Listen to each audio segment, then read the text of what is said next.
მოგესალმებით.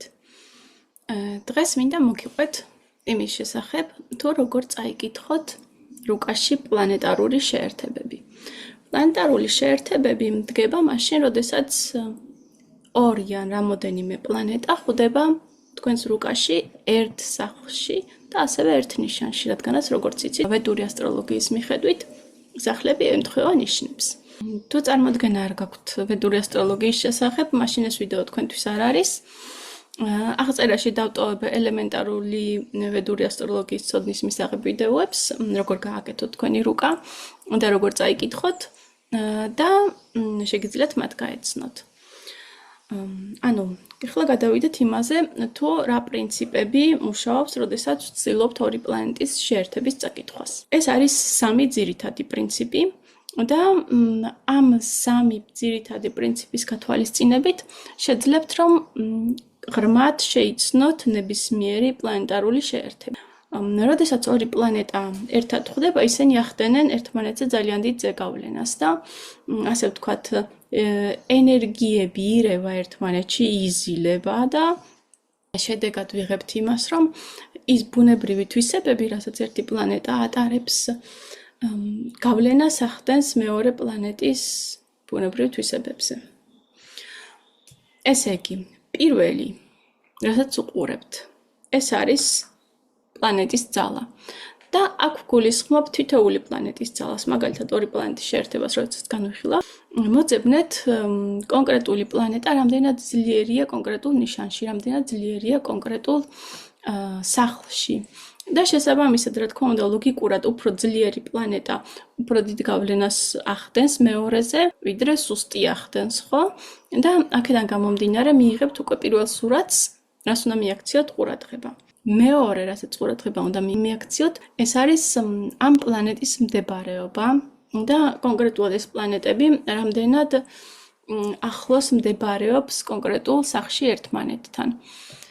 ზოგადად პლანეტის მდებარეობაც ძალის განსაზღვრელია, ანუ თუ 0 გრადუსშია პლანეტა, ის ითვლება, რომ არის ერთდროულად თან ძალიან სუსტი და თან ძალიან ძლიერი, ეს არის პლანეტა, რომელიც წინა ცხოვრებაში ძალიან დიდ ენერგიას აძლევდა ამ ადამიანს და ამ ცხოვრებაში, ასე ვთქვათ, ჩაწეული აქვს ამ ენერგიას იმისთვის, რომ სწორედ, ასე ვთქვათ, მუშაობა ისწავლოს ადამიანმა ამ ენერგიასთან. ეს არ არის სუსტი პლანეტა.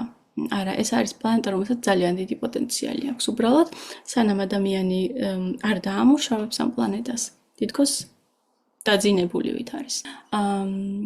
კონკრეტული მდგომარეობა ნიშნავს იმას, რომ მაგალითად ითვლება, რომ ნიშნის 2, 3, 4 გრადუსში დასაწყისში და ბოლოში ნიშნის პლანეტა არის უფრო სუსტი ვიდრე შუაში. მაგრამ, როდესაც შეერთებაზე გვაქვს საუბარი, მიაქციეთ ყურადღება, რამდენად ახლოს არის ეს ორი პლანეტა ერთმანეთთან.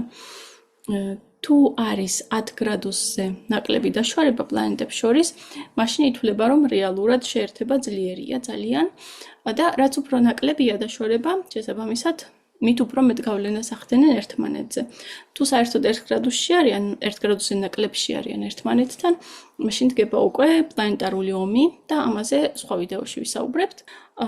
და შესაბამისად, ითვლება, რომ პლანეტა, რომელიც არის უფრო ქვემოთ, მას აქვს უპირატესობა. ქვემოთ რას გულისხმობ, ანუ უფრო დაბალ გრადუსზე, მაგალითად თუ გყავთ ერთი პლანეტა 4 გრადუსზე და მეორე 17-ზე, 4 გრადუსზე რომელიც არის, მას ექნება რაღაც უპირატესობა ამ შეერთებაში და უფრო მეტი სიძლიერე. და მესამე ძალიან მნიშვნელოვანი ფაქტორი, რაც უნდა შეაფასოთ, ეს არის ურთიერთდამოკიდებულება ამ პლანეტების. პლანეტებს აქვთ ერთმანეთის მიმართ ურთიერთდამოკიდებულება და არსებობს პლანეტები, რომლებიც მეგობრულად არიან ერთმანეთის მიმართ განწყობილი და არსებობს მტრულად განწყობილი პლანეტები. ბუნებრივია, რომ მეგობრულად განწყობილი პლანეტები ერთმანეთის კარგ თვისებებს აძლიერებენ და უფრო რბილია მათი ზეგავლენა ერთმანეთზე და თუ მტრულად არის ორი პლანეტა ერთმანეთის მიმართ დამოკიდებული, მაშინ დგება სიტუაცია, როდესაც ძალიან ამძაფრებს ერთი პლანეტა მეორის რომელიღაც თვისების გამოვლენას. და აქ არ გამოხვიდეთ იქიდან, რომ აი თუ პოზიტიური პლანეტაა ორი, შესაბამისად ერთმანეთს არაფერს არ ავნებს. მაგალითად, აი იუპიტერი და მერკური ითვლება ორია პოზიტიურ პლანეტად, მაგრამ ძალიან ბევრ უკაში მინახია, რომ როდესაც იუპიტერი და მერკური ერთად არის, მერკური ძალიან იჩაგრება და იუპიტერი ჩაგრავს მას. თუ ღრმად გაეცნობით ასტროლოგიას, ამის საფუძველიც გეცოდინებდათ, ბათ ესე რატომ ხდება. თვითონ პლანეტა მერკური არ არის კარგ დამოკიდებულებაში იუპიტერთან. და თუ რა თქმა უნდა, ისედაც ეს ორი პლანეტა მტრულია და ხვდებით, რომ ენერგიები ერთმანეთის საწინააღმდეგოა, მაგალითად მარსი და სატურნი, ესეც რთული შეერთებაა, რადგანაც ორივე პლანეტა საწინააღმდეგო რაღაცას წარმოადგენს და აქედან უნდა გაანალიზოთ ამ სამი ფაქტორის მიხედვით, აქედან რომელი იჩაგრება. აი ამ სამივე ფაქტორის შერწყმით მიიღებთ სურათს, სადაც დაინახავთ, როგორ შეიძლება ეს შეერთება მოქმედებდეს კონკრეტულ რუკაში. თუ გაქვთ რამოდენიმე პლანეტა ერთად, 2-ზე მეტი, ანუ 3, 4 და 5 პლანეტა, აქაც სათითაოდ უნდა გაარჩიოთ თითოეული პლანეტის დამოკიდებულება მეორესთან. და შესაბამისად ეს სახლიც იქნება მნიშვნელოვანი თქვენ ცხოვრებაში, თუ იქ ბევრი პლანეტაა.